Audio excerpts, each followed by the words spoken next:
Hello dear students, welcome to our YouTube channel. So आज के इस वीडियो में हम डिस्कस करेंगे sample question paper mathematics class 10 basics. So session 2021-22। So ये सीबीएसई ने अभी लॉन्च किया है पेपर, सो इसको हम आज सॉल्व करेंगे। So let's see what are the instructions. So time is 2 hours, maximum marks are 40। So general instructions are The question paper is divided into 3 sections और 14 questions होंगे और 3 sections में divide है। सेक्शन A में आपके 6 questions होंगे 2 marks के, so total marks becomes 12 और internal choice has been provided in 2 questions here and in section B it consists 4 questions of 3 marks, so ये भी आपका 12 marks का रहेगा section B। So internal choice has been provided in 1 question in B section। So section C comprise of 4 questions of 4 marks each, तो ये total 16 marks का बन गया आपका C section। So an internal choice has been provided in 1 question। So it contains 2 case study based questions also। So इसमें 2 case study based questions भी होंगे और 2 other questions होंगे। So let's start with the section A। So first question is find the roots of the quadratic equation 3x square minus 7x minus 6 is equal to 0। हम इसको factorisation method से solve करेंगे। ये quadratic equation का question है। सो हम -7x को ऐसे ब्रेक करेंगे कि जो 2 ब्रेकिंग पार्ट आएंगे उनका सम तो -7x ही आए, पर उनका प्रोडक्ट जो है वो इन दोनों के प्रोडक्ट के बराबर आए, मींस -18x² के बराबर आए। ठीक है, तो ये बन जाएंगे -9x + 2x। ठीक है, सो ये इसकी ब्रेकिंग बन जाएगी। So if you see here, इन दोनों में कॉमन क्या है, 3x कॉमन है, बचा क्या x और यहाँ पे -3 3 = 9, सो 3 इज लेफ्ट। इन दोनों में कॉमन है +2, सो यहाँ पे बचा x और प्लस माइनस इज माइनस, सो 2 3 = 6।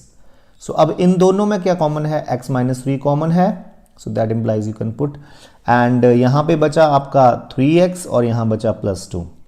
सो अब इन 2 पॉलिनोमियल का जो प्रोडक्ट है वो 0 है, तो इट मींस उनमें से कोई तो एक 0 होगा। सो ईदर दिस इज 0, तो यहां से x 3 आ जाएगा, और दिस इज 0, तो यहां से आपका 3x = -2 एंड x इज -2/3 आ जाएगा। सो 2 आंसर आ गए इसके। So the next question is, इसका और पार्ट में है, find the value of k for which the quadratic equation 3x² + kx + 3 = 0 has real and equal roots। तो देखिए क्वाड्रेटिक इक्वेशन के रियल एंड इक्वल रूट्स कब होते हैं, जब डिस्क्रिमिनेंट 0 होता है। ठीक है, याद रखना डिस्क्रिमिनेंट क्या होता है, 0। सो इट मींस डिस्क्रिमिनेंट होता है b² - 4ac, that should be 0। जब ये 0 होता है तो क्वाड्रेटिक इक्वेशन के 2 इक्वल एंड रियल रूट्स बन जाते हैं। सो यहां पे a जो 3 है, ठीक है, b आपका k है और c आपका 3 है, राइट। तो भर दो value, b² means k² -4 × a × c is 3 = 0। So k² -36 is equal to 0। ठीक है, सो k² = 36 आ जाएगा और k = ±6 आ जाएगा। सो 2 आंसर आएंगे इसके, एक 6 और एक -6 आंसर आ जाएंगे। Second question is 3 cubes each of volume 64 cm³ are joined end to end to form a cuboid। तो देखिए 3 क्यूब्स को हम ज्वाइन करते हैं, जैसे suppose this is first cube, second cube, third cube. इन तीनों को अगर हमने ज्वाइन करा तो देखिए 3 ज्वाइन हो गए। हर एक का वॉल्यूम जो है वो 64 है, तो अगर volume of cube is 64 cm³, तो what will be side of each, that is cube root of 64, तो 4 आ जाएगी साइड। तो देखिए 4 4 4 साइड, और रिजल्टिंग क्या बना, ये टोटल क्यूबॉइड बन गया आपके पास, है ना। क्यूबॉइड बनाना ये, तो क्यूबॉइड की लेंथ कितनी हो जाएगी, देखो 4 4 4 12 लेंथ हो जाएगी, ब्रेड्थ 4 ही रहेगी, हाइट 4 ही रहेगी। तो हमें इस क्यूबॉइड का टोटल सरफेस एरिया निकालना है। तो आपके पास क्यूबॉइड का टोटल सरफेस एरिया का फॉर्मूला क्या होता है, 2 × LB + BH + LH। तो ये बन जाएगा 2 × 12 × 4, ठीक है, सीधा लिख दूं मैं 48, ओके, प्लस BH 4 × 4 16 + LH 48 आ जाएगा। ठीक है, तो अगर आप इनको ऐड करोगे 48 + 48 96, 96 में ये डाला तो 112 बन जाएगा। सो 112 × 2 = 224 cm² आ जाएगा इसका answer. So presentation dear students you will do properly. यहाँ पे आपको मैं अंडरस्टैंडिंग पार्ट दूंगा और प्रेजेंटेशन कैसे करनी है पेपर में, हर एक लाइन अच्छे से लिखनी है, that depends on you. So next is an inter house cricket match was organised by a school. Distribution of runs made by the students is given below. Find the median runs scored. So हमें median निकालनी है यहाँ पर। ये आपके class mark आ जाएंगे, sorry आपके class intervals आ जाएंगे और ये फ्रीक्वेंसी आ जाएगी। तो ये मैंने नोट डाउन कर लिए हैं। तो हमें मीडियन निकालने के लिए हमें क्यूमुलेटिव फ्रीक्वेंसी निकालनी पड़ती है सबसे पहले। और क्यूमुलेटिव फ्रीक्वेंसी कैसे निकालते हैं, फर्स्ट फ्रीक्वेंसी को एज इट इज लिख दो, अब इसको ऐड करते जाओ। 4 + 6 10, 10 + 5 15, 15 + 3 18 + 4 22 is the cumulative total frequency here. So इसका सम अगर आप देखो तो ये भी 22 ही आता है, ये दोनों बराबर आते हैं। So अब now what we do, we will find out n/2. This is n is 22, तो n/2 कितना हो जाएगा, 11 हो जाएगा। 22/2 is 11। So अब हम देखेंगे CF में 11 से बड़ा नंबर कहाँ आएगा। ठीक है, CF में 11 से बड़ा नंबर कहाँ आएगा, ये है। तो this is your median class, ये आपकी मीडियन क्लास बन गई। So median class is 40 to 60, median class is 40 to 60 बन गई आपकी।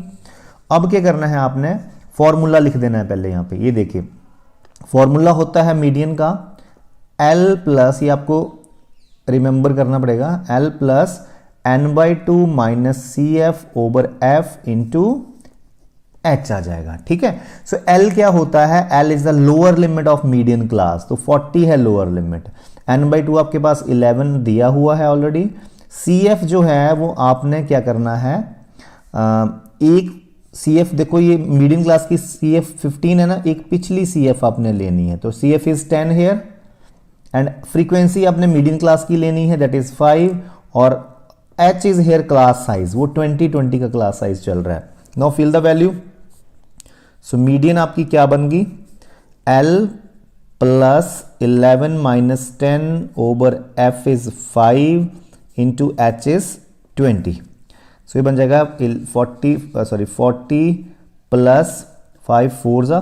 सो देखो 11 माइनस 10 इज 1, तो 1 इंटू 4 इज 4। सो 44 आपका runs is the median.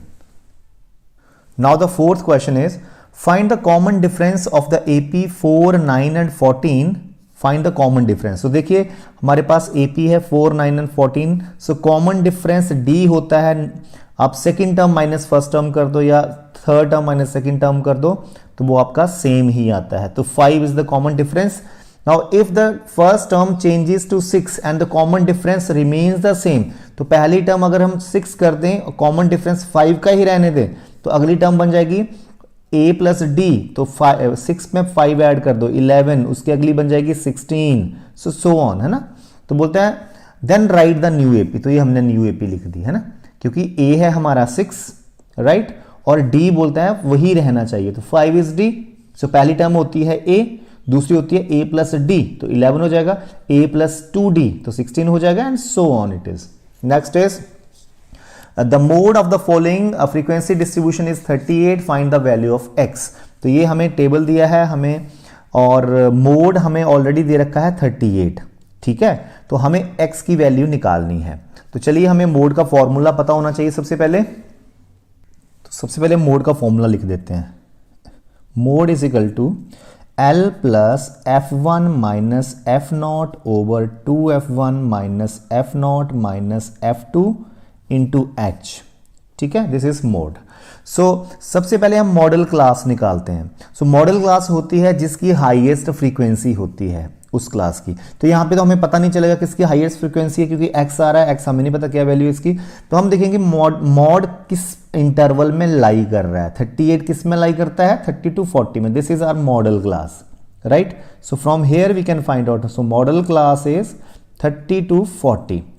So model class की जो लोअर लिमिट होती है उसको हम L बोलते हैं, और जो मॉडल क्लास की जो फ्रीक्वेंसी है उसको हम F1 बोलते हैं। तो F1 इज 16 हेयर, एंड उसके पिछली फ्रीक्वेंसी को हम F0 बोलते हैं, तो दैट इज 12, और अगली फ्रीक्वेंसी को हम F2 बोलते हैं, that is X, and H is the class size जो 10 का डिफरेंस है, and this is only. So let's fill the value now.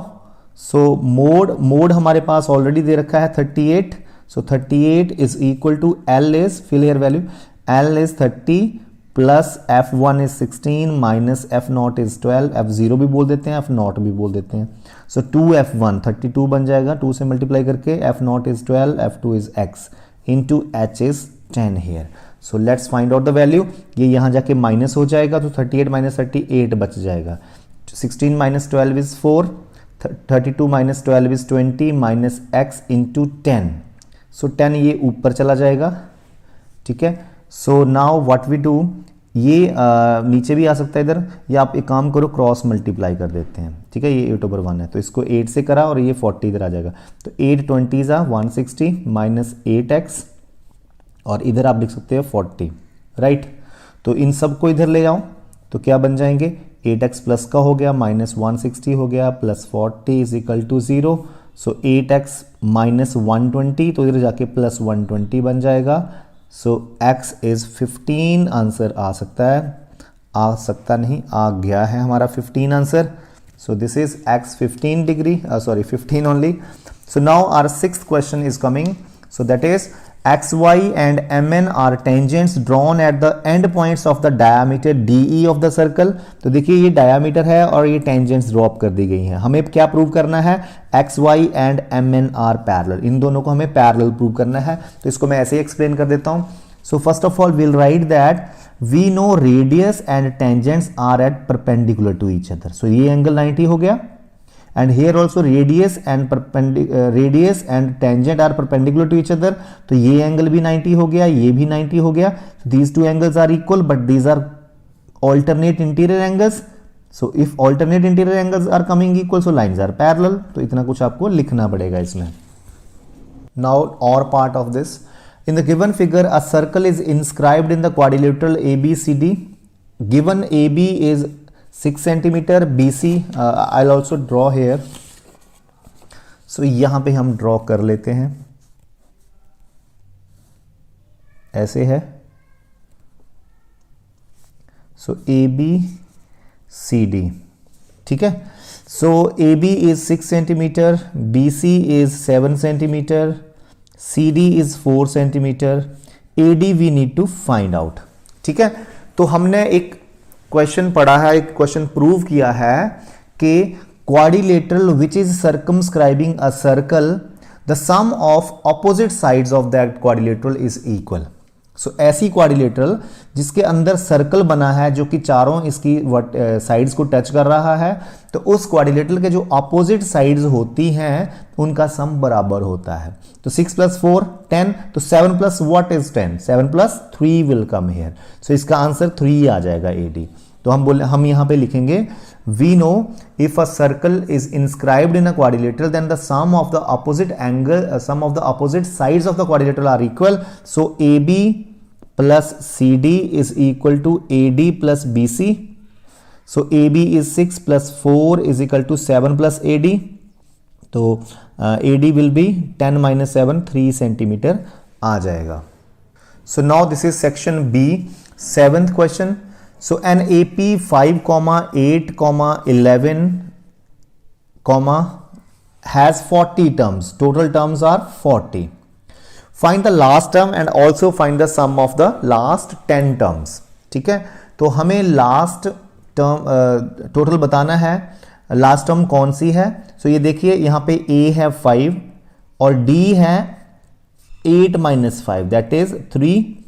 So if n is 40, सो हमें an निकालना है ना, 40 टर्म निकालनी है। तो an का फॉर्मूला होता है a + n - 1 d।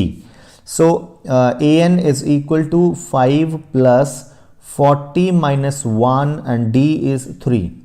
so it becomes 5 + 40 - 1 is 39। so 39 3s are 117। so an is coming 122 आ गया, ठीक है। so an आ गया आपका 122। It means there is 122 is the last term of this AP। अब मुझे क्या करना है, he is asking that find the sum of the last 10 terms. So it means हमें देखिए जो 31st टर्म है वहां से लेके 40th टर्म का सम निकालना है। लास्ट 10 टर्म्स आर दीज, ठीक है।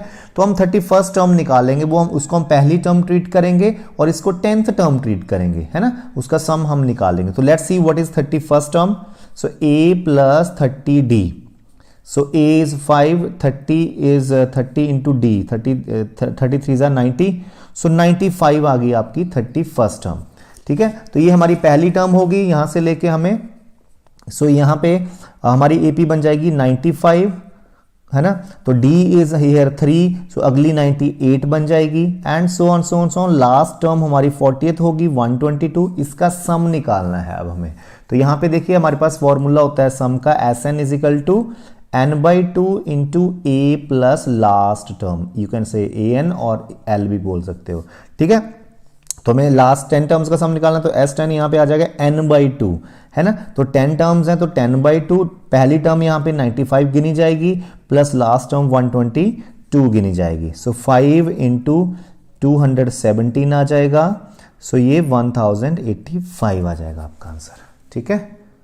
So the next is 8th question. A tree is broken due to storm in such a way that the top of the tree touches the ground and makes an angle 30 degree with the ground.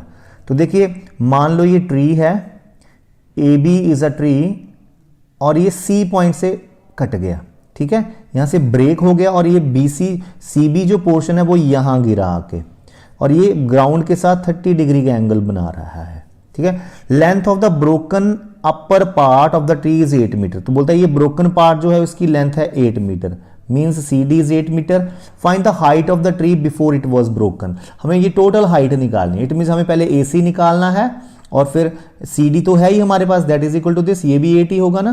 तो हमें AC निकालना है और 8 add कर देना है उसमें और हमारा टोटल ट्री की लेंथ आ जाएगी। तो यहाँ पे आपने क्वेश्चन को एक्सप्लेन करना है कि let in figure AB is a tree which is broken at point C and the broken part is towards CD which touch the ground at point D, so angle D is 30 degree, ऐसा सब कुछ लिखना है आपने।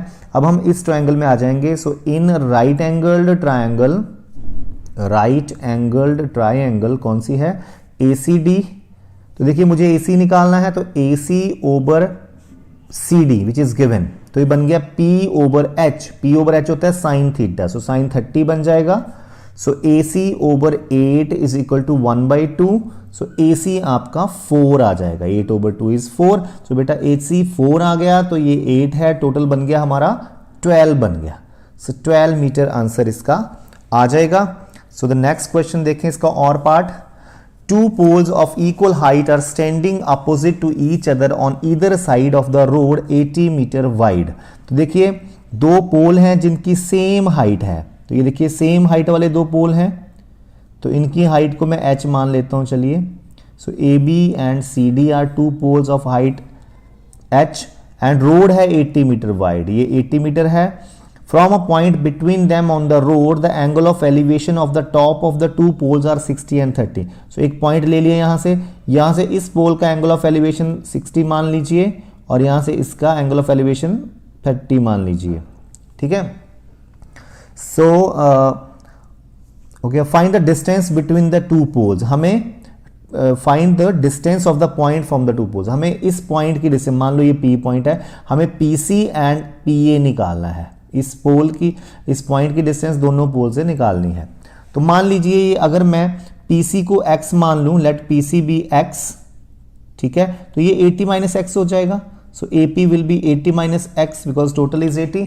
सो अब हम क्या करेंगे, हम दोनों ही ट्रायंगल्स में h की वैल्यू निकाल लेंगे और उनको इक्वल कर देंगे, ठीक है। तो इस ट्रायंगल की बात करते हैं। In triangle PCD h over PC, P over B tan 30 आ जाएगा, P over B। So H is equal to PC आपका आ गया x, tan 30 आ गया 1/√3, ठीक है। तो ये हमारी फर्स्ट वैल्यू आ गई। अब सेकंड ट्रायंगल में भी हम h की वैल्यू निकालेंगे। तो इस ट्रायंगल में अगर हम देखें तो h over AP is 80 minus x is tan 60, that is √3। So h की वैल्यू यहां से आ जाएगी 80 माइनस x √3। अब दोनों ही इक्वेशंस को इक्वेट कर सकते हो क्योंकि दोनों ही h की वैल्यूज हैं। सो इक्वेटिंग 1 and 2 को इक्वेट कर दो। So x over √3 is equal to 80 minus x into √3 आ जाएगा। सो √3 से मल्टीप्लाई हो जाएगा यहाँ पे, तो 3 बन जाएगा, तो x is equal to 3 into 80 minus x, so x is equal to 380 is 240 minus 3x, इधर आके ये 3x प्लस का हो जाएगा, तो 4x is equal to 240, so x is equal to 60 आ जाएगा आपका। ठीक है, तो यहां से देखिए पहला पॉइंट तो 60 डिस्टेंस है और दूसरे की 80 माइनस 60 दैट इज 20, तो 60 और 20 डिफरेंस आ जाएगा। ठीक है, now the 9th question is PA and PB are tangents drawn to a circle with center O. PA is 6 and this angle is 60 degree. Find the length of AB. AB की length निकालनी है। तो देखिए ये 6 है तो ये भी 6 होगा। We know tangents from external points are equal. So ये 6 तो ये भी 6 हो जाएगा। ठीक है, now these two sides are equal, then these two angles will also be equal. सो ये एंगल अगर आप x x मान लो, इनको दोनों बराबर हैं, तो x plus 60 is equal to 180, so 2x is equal to 120 हो जाएगा, x भी 60 आ जाएगा, तो ये भी 60 60 बन जाएंगे, क्योंकि दोनों साइडें बराबर हैं तो दोनों एंगल भी बराबर होंगे, तो ये भी 60 60 आ जाएंगे। ठीक है, so because these all angles are 60 60 60, so this is a equilateral triangle. So equilateral triangle में तो सारी साइड्स भी बराबर होती हैं, तो ये 6 है तो ये भी 6 साइड होगी। ओके, सो दोबारा I tell you again, so this is 60, so अगर PA 6 सेंटीमीटर है तो PB भी 6 सेंटीमीटर होगा, because tangent from external points are equal, so ये भी 6 हो जाएगा। नाउ ये अगर ये दोनों साइडें बराबर हैं तो ये दोनों एंगल भी बराबर होंगे, दोनों को x x मान लो, so x plus 60 is equal to 180, angle से प्रॉपर्टी लगा दी तो 2x इज इक्वल टू 120 हो जाएगा, x यहाँ से 60 आ जाएगा, तो ये भी 60 आ गया, ये भी 60, सो इक्विलेटरल ट्रायंगल बन गई, तो ये भी 6 सेंटीमीटर आ जाएगी side. Next is the sum of the squares of 3 positive numbers that are consecutive multiples of 5 is 725, find that numbers। तो देखिए जो 3 5 के मल्टीपल्स हैं, लगातार आने वाले 5 के मल्टीपल्स हैं, उनके स्क्वायर्स का सम जो है वो 725 है। तो देखिए पहला मल्टीपल मैं 5x मान लेता हूं, दूसरा मल्टीपल 5x में 5 ऐड करने पड़ेंगे, तीसरा मल्टीपल 5x में 10 ऐड करने पड़ेंगे। ये आपके 3 मल्टीपल आए, तो इनके स्क्वायर्स का सम जो दे रखा है वो 725 दे रखा है। ठीक है, तो इसको आप खोलो, 25x स्क्वायर बन जाएगा, और ये a प्लस बी का होल स्क्वायर लगा दो, तो a square is this plus b square is this plus 2ab, 2 into 5 into 5 50x आ जाएगा, plus a square 25x square plus b square is 100 plus 2ab is 2 into 5 10 10 10 100x आ जाएगा, is equal to 725। तो हमारे ये values आ जाएंगी। सो इनको solve करेंगे तो देखो 25x स्क्वायर बन गया 50x square plus 25x square 75x square total बन जाएगा हमारे पास, प्लस x वाली टर्म्स 50x प्लस 100x तो 175x। ठीक है, सो ये बन जाएगा 150x बन जाएगा, नॉट 175, 150x बन जाएगा, प्लस कांस्टेंट टर्म्स ये 25 है, ये 100 है, 125 बन गया, और यहाँ से माइनस 725 भी इधर आ जाएगा, तो आपके माइनस वाला बड़े हो जाएंगे, तो माइनस के 600 बच जाएंगे आपके पास। ठीक है, ये हो गया। अब आप सबको ही 75 से डिवाइड कर दो, 75 से डिवाइड कर तो x स्क्वायर आएगा, यहाँ पे 2x आएगा, 600 को 75 से डिवाइड करेंगे तो 8 आ जाएगा आपके पास। Okay, so now splitting middle term x square, so हम इसकी स्प्लिटिंग करेंगे, इसकी स्प्लिटिंग क्या बनेगी, प्लस 4x माइनस 2x बन जाएगी। ठीक है, हमने प्लस 2x को ऐसे ब्रेक करना है, इन दोनों पार्ट्स का सम तो 2x ही आए और इनका सम 2x ही है, पर प्रोडक्ट इनका माइनस 8x स्क्वायर आए, देखो इनका, तो ये आ गया। x कॉमन लिया तो x प्लस 4, यहाँ से माइनस 2 कॉमन लिया तो x plus 4, minus minus is plus 4 आ जाएगा, so x plus 4 into x minus 2 is equal to 0। So यहाँ से इधर x इज माइनस 4 आ जाएगा यहाँ से, और यहाँ से x माइनस 2 0 आया तो x इज इक्वल टू 2 आ जाएगा। सो यहाँ से हम क्या करेंगे, क्योंकि ये 5 के मल्टीपल्स हैं तो हम नेगेटिव इसमें रिजेक्ट कर देंगे। ठीक है, so x is equal to 2 answer आ जाएगा। सो नंबर्स हमारे पास आएंगे यहाँ पर, पहला है 5x, तो 5 इंटू 2 10 बन जाएगा, अगला 15 बन जाएगा, और अगला 20 बन जाएगा। ठीक है, ये 3 नंबर्स हैं, इनके स्क्वायर्स का सम करोगे तो यही आएगा, चेक कर सकते हो आप। Now it is C section, this is each question will be of 4 marks. So construct two concentric circles of radii 3 cm and 7 cm. Draw two tangents to the smaller circle from a point P which lies on the bigger circle. So ये मैं आपको ऐसे ही discuss करूंगा, आपको explain करूंगा, आपको ये compass की हेल्प से बनाना होगा. So अब हम एक सेंटर लेंगे, अब दो सर्कल लगाएंगे इसको सेंटर लेके. एक सर्कल की रेडियस 3 सेंटीमीटर होगी और एक सर्कल की रेडियस 7 सेंटीमीटर होगी. तो कंपास को 3 सेंटीमीटर खोला और एक सर्कल लगा दिया. ठीक है, सो आपने कंपास से और अच्छे से पेंसिल शार्प करके बनाना है. ठीक है, सो अब अगेन आप यहाँ पे कंपास रखोगे और 7 सेंटीमीटर रेडियस खोलोगे और एक अदर सर्कल लगा दोगे. अब क्वेश्चन है कि हमने जो छोटा सर्कल है उसके ऊपर बड़े सर्कल पे कोई पॉइंट ले लो, वहां से टेंजेंट ड्रॉप करनी है.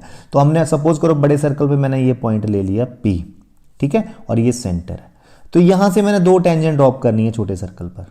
तो क्या प्रोसीजर होता है, सबसे पहले उस पॉइंट को सेंटर से ज्वाइन करा, फिर OP का परपेंडिकुलर बाइसेक्टर खींचना है. OP का परपेंडिकुलर बाइसेक्टर खींचना है. सो O पे रखी कंपास और OP की हाफ से ज़्यादा खोलनी है, अप एंड डाउन आर्क लगा देनी है. फिर P पे रख के, फिर O पे रख के यही आर्क को हमने कट कर देना है.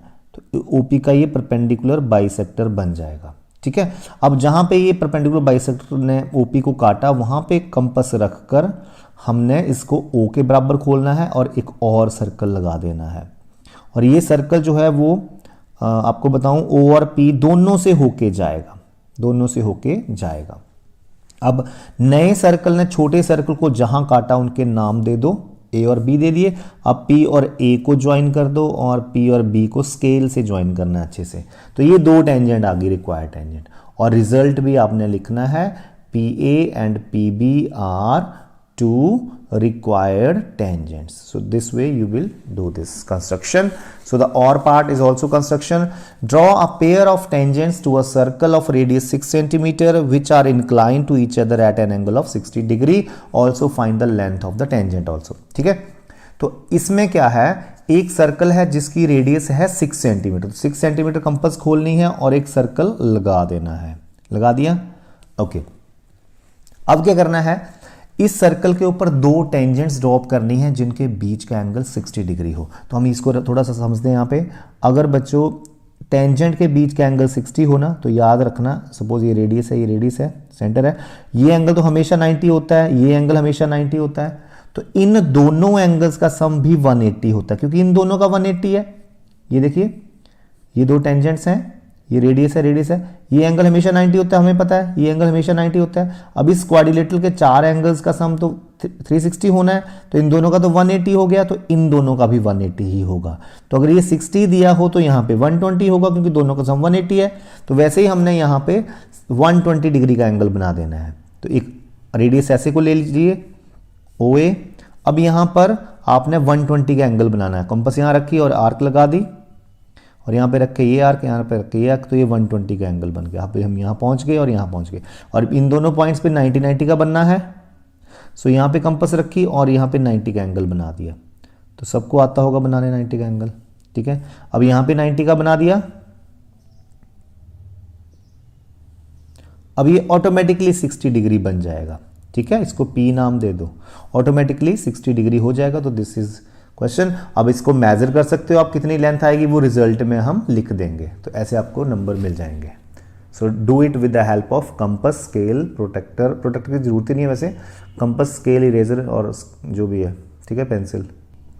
Now the 12th question is, following age wise chart of 300 passengers flying from Delhi to Pune is prepared by the airline staff. So age less than 10, 14 passenger, less than 20, 44 and so on.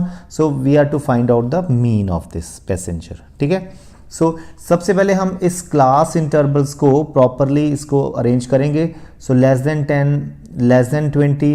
So these are given here cumulative frequency. तो ये cumulative frequencies आपको दी गई हैं. So इनको हमने अच्छे से arrange करना है. So ये CF है, you can say. ठीक है, और हमने F में चेंज करना है इसको, और इसको हम क्लास इंटरवल में चेंज करेंगे. तो देखिए 10-10 का फासला है. तो पहला इंटरवल बनेगा 0 to 10, फिर 10 to 20 बन जाएगा, 20 to 30 बन जाएगा, 30 to 40, 40 to 50, 50 to 60, 60 to 70 बन जाएगा, एंड देन 70 to 80 बन जाएगा। और यहाँ पे हमारे पास क्यूमुलेटिव फ्रीक्वेंसीज हैं 14, 44, ठीक है, then 82, 134, 184, 245, 287 and 300।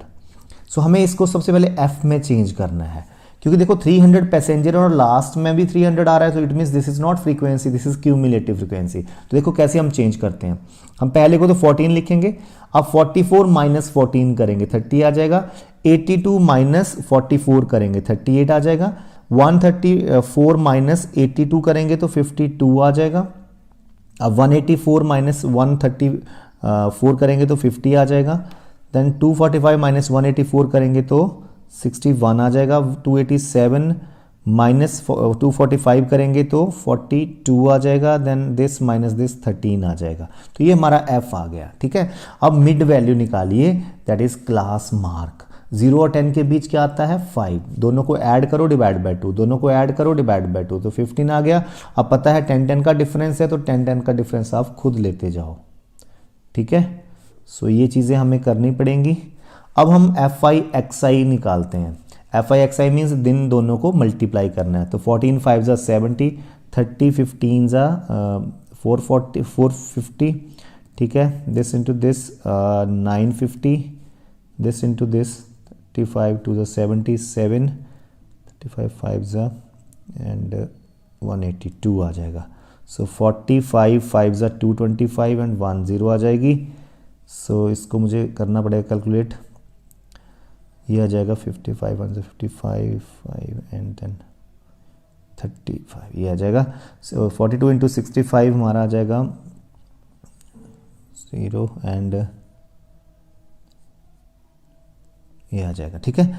So next is 75 into 13, 13 5 ज़ा 65, 6 7 आ जाएगा, ठीक है। सो इसको जब हम टोटल करेंगे एफ आई एक्स आई निकालेंगे, तो इनका टोटल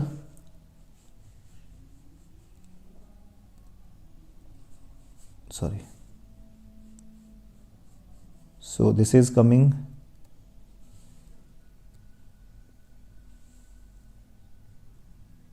दिस इज ओके, चलिए this is coming. So now what we do, so इन सब का सम तो 300 है, ठीक है। तो मीन का फॉर्मूला होता है हमारे पास sigma F I X I over sigma F I, ठीक है।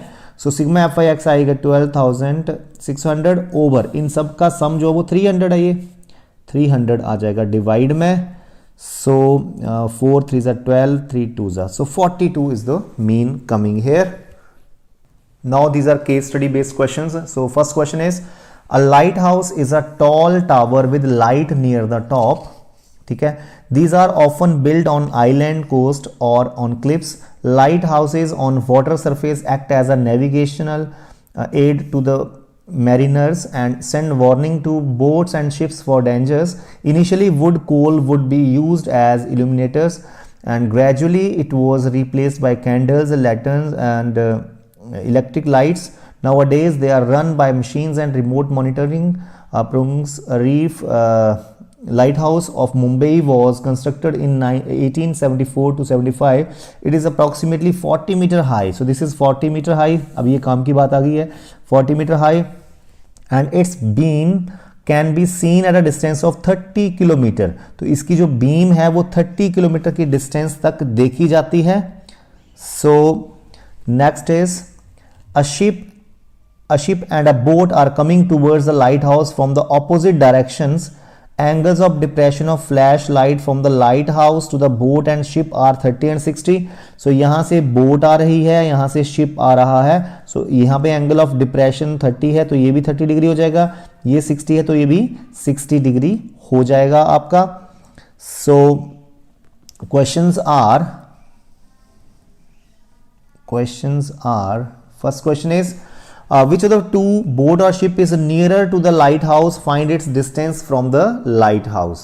So देखिए शिप का यहाँ पे एंगल ऑफ डिप्रेशन बड़ा है, ठीक है, तो ये ज्यादा क्लोज है। जैसे जैसे शिप जो है, जो कोई चीज है क्लोज होती जाती है, तो एंगल ऑफ एलिवेशन और यू कैन से एंगल ऑफ डिप्रेशन जो है वो बड़ा होता जाता है।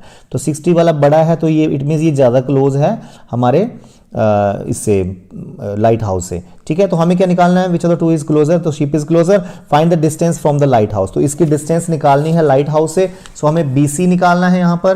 तो BC को ऊपर रखो ट्राइंगल में, in triangle ABC, BC over this is 40 ना AB, so AB is equal to B over P। So what is B over P, cot 60, ये भी 60 होगा क्योंकि alternate interior angles are equal, तो cot 60 आ जाएगा। सो BC over AB is 40 is equal to cot 60 is 1/√3। So ये distance BC आ जाएगी 40 ओवर √3 आ जाएगी। जब आप रैशनलाइज करोगे डिनोमिनेटर को, तो √3 से मल्टीप्लाई, तो 40√3 ओवर 3 मीटर डिस्टेंस ये आ जाएगी आपकी। Okay, so the next question is asked here that find the time taken by the boat to reach the lighthouse if it is moving at the rate of 20 km/h। तो देखिए सबसे पहले हम distance निकालेंगे और हमारे पास स्पीड दे रखी है, तो डिस्टेंस है स्पीड है, तो डिस्टेंस ओवर स्पीड करके हम टाइम निकाल लेंगे। ओके, तो सबसे पहले हम BD निकालेंगे, है ना। सो BD इस ट्रायंगल में ABD में BD ओवर AB, ये बन गया B over P, cot 30। So cot 30 होता है √3। So BD over AB is 40 is equal to √3। So BD आपका आ जाएगा 40√3। So this is distance, so distance is 40√3 metre, ठीक है। और स्पीड है हमारी 20 km/h। सो इसको हम मीटर पर सेकेंड में बदल सकते हैं। तो 20 को अगर हम 5/18 से मल्टीप्लाई करें तो मीटर पर सेकेंड आ जाता है speed. So it becomes 9 and this 10, so 50/9 metre per second speed आ गई, और ये मीटर डिस्टेंस है। तो we know time is distance over speed. So ये आपका टाइम सेकेंड्स में आएगा, तो कट, सो 36/5√3 सेकेंड्स में आंसर हमारा ये आ जाएगा। अगर आप रूट की वैल्यू भी भर सकते हो 1.7, जो भी भरनी है, otherwise this is also fine, right. So our next question is coming now. Krishna Nagar is a small town in Noida, district of West Bengal, not DA, sorry. Krishna Nagar clay dolls are unique in their realism and quality of their finish. They are created by modeling coil of clay over a metal frame. The figures are painted in natural colors and their hair is made either by sheep's wool or jute. So artisans make models starting from fruits, animals, god, goddess, farmer, fisherman, weavers to Donald Duck and present cosmic characters. These creations are displayed in different national and international museum. So here are few images not to scale, है ना, of some clay dolls of Krishna Nagar. तो यहाँ पे images हैं. So doll 1, doll 2, doll 3, doll 4, right? So the ratio of diameters of red spherical apples in doll 1 to that of spherical oranges in doll 2 is 2:3, ठीक है। तो इनके जो surface areas हैं, spherical ratio of diameter, sorry, जो doll 1 में जो apples हैं इनके डायमीटर और इनके डायमीटर जो डॉल 4 में इनका रेशियो है 2:3, ठीक है। So in doll 3 male doll of blue colour has cylindrical body, तो इसमें male doll of blue colour की है, सो सिलेंड्रिकल बॉडी है, and a spherical head is spherical here. The spherical head touches the cylindrical body. The radius of both the spherical head and the cylindrical body is 3 cm. दोनों की radius 3 cm है, and the height of the cylindrical body is 8. यहाँ पे height of cylinder is 8. Based on the above information, answer the following questions. So the first is क्या? What is the ratio of the surface area of red spherical apple in doll 1 to that of spherical orange in doll 2? तो देखिए जो doll 1 में और doll 3 में आपका जो doll 2 में आपका जो डायामीटर का रेशियो दिया है वो 2:3 है। तो doll 1 का डायामीटर हम मान लेते हैं 2x एंड doll 2 का डायामीटर 3x मान लेते हैं। तो उनकी रेडियस क्या बन जाएगी? doll 1 की रेडियस बन जाएगी, यू कैन से r1 2 बन जाएगी x 2x/2 that is x, और यहाँ पे इसकी रेडियस बन जाएगी 3x/2। ठीक है, अब इनके सरफेस एरिया का रेशियो निकालना है, तो इसका सरफेस एरिया हो जाएगा 4πr1² over 4πr2²।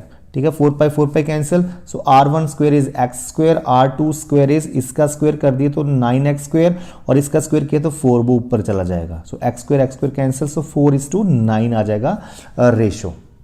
So second part is the blue doll of doll 3 is melted and its clay is used to make the cylindrical drum of doll 4. If the radius of the drum is 3 centimeter, find the height of the drum. तो देखिए इस doll की जो 3 doll की जो melt किया है इसकी क्ले को, और ये ड्रम बना दिया गया है सिलेंड्रिकल। ठीक है, तो पहले हम इसके मेजर्स लिखें। इसमें क्या था, एक सिलेंडर है और उसके ऊपर हेमी स्फीयर सा बना दिया गया है ऐसे। ठीक है, और इससे क्या बना, आगे जाके एक सिलेंडर बना दिया जिसकी रेडियस 3 ही है। ठीक है, सो इसकी रेडियस 3 ही है और इनकी रेडियस भी 3 है, और इसकी जो हाइट है वो 8 है। अब हमें इसकी हाइट निकालनी है, इसको मान लो कैपिटल H मान लिया, तो इट मीन्स इन दोनों का जो वॉल्यूम है वो इसके वॉल्यूम के बराबर होगा, क्योंकि इसको पिघला के ये बनाया गया है। So volume of this, what is this, is equal to volume of this. तो सिलेंडर का वॉल्यूम क्या होता है, πr²h, कैपिटल H का नाम दे दिया मैंने इसको, इज इक्वल टू इन दोनों के वॉल्यूम का सम। सो इसका सिलेंडर का वॉल्यूम हो गया पाई, है ना, r² that is 3², h is 8, plus इसका वॉल्यूम 4/3 πr³, सो 3³ बन जाएगा। सो आप सब में देख सकते हैं पाई और 3² कॉमन आ रहा है, सो π3² कॉमन ले लो, बचा क्या 8 प्लस 4/3 एंड इंटू 3, एक 3 बच गया यहाँ पे, है ना, तो ये कट जाएंगे। सो h हमारा आ जाएगा 8 + 4 12 आ जाएगा simply. So this is our paper. So if you have any doubt then you can write in chat box how is this video. If you understand these questions then like, share and subscribe the channel. Thank you so much.